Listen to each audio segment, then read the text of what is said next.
Stillness का मतलब movement का एब्सेंस नहीं है। ये वो पल्स है जो मोशन से पहले आती है। ये वो शांति है जिसमें हर पॉसिबल साउंड समाया है। ये वो रुकी हुई सांस है जो तूफान या गीत बन सकती है। Shiva is the stillness, not frozen, not dead, not void in the way our mind imagines.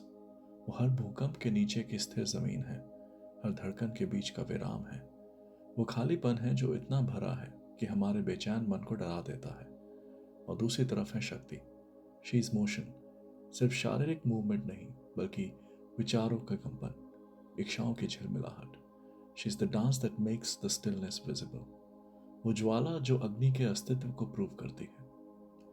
साथ मिलकर वो एक दूसरे का विरोध नहीं करते, बल्कि उनके मिलन से ही हमारी एग्जिस्टेंस में स्ट्रक्चर और मीनिंग आता है। Without stillness movement would be chaos, बिना किसी एंकर के। और बिना मूवमेंट के स्थिरता का अपने आप में अर्थ नहीं रहेगा। ये सिर्फ फिलॉसफी नहीं है। अपना एग्जाम्पल लेते हैं। अपने जीवन में जब हम दौड़ते हैं, कुछ क्रिएट करते हैं, प्यार और डर में डिसॉल्व होते हैं, दैट इज शक्ति। और जो हिस्सा सिर्फ विटनेस करता है, untouched, unburned, unbroken, that is Shiva. हमारी जिंदगी इन दोनों का एक इटर्नल एम्ब्रेस है। पर अक्सर हम ये भूल जाते हैं। हम सिर्फ शक्ति के पीछे भागते हैं, डांस, कलर और मोशन के पीछे। हम अपने कार्य और डिजायर्स में डूब जाते हैं और फिर एक दिन टूट जाते हैं एग्जॉशन से। बिकॉज विदाउट स्टिलनेस मोशन अपने आप को ही खा जाता है। दूसरी तरफ कुछ लोग सिर्फ शिव के पीछे भागते हैं, स्टिलनेस, साइलेंस, एस्केप के पीछे। वो दुनिया को रिजेक्ट करते हैं, डांस को इल्यूजन कह देते हैं।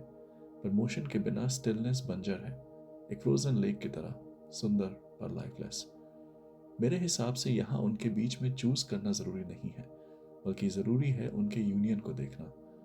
इसलिए आंखें बंद करते हैं और सुनते हैं अपने दिमाग में दौड़ते हुए विचारों को, जो सांस अंदर बाहर चल रही है उसको, जो हमारी नसों में खून दौड़ रहा है।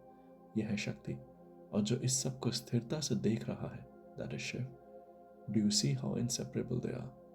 शिव शक्ति को रोकते नहीं, वो अलाउ करते हैं। शक्ति शिव को मिटाती नहीं, वो उन्हें रिवील करती है। जब हम नाचते हैं, वो शिव है जो शक्ति के थ्रू मूव करता है। जब हम शांति से बैठते हैं, वो शक्ति है जो शिव में आराम करती है। वो कभी अलग नहीं होते, वो कभी अलग हो ही नहीं सकते। इसीलिए उनके प्यार को एटर्नल कहा जाता है। This is why this whole existence is nothing but just their dance.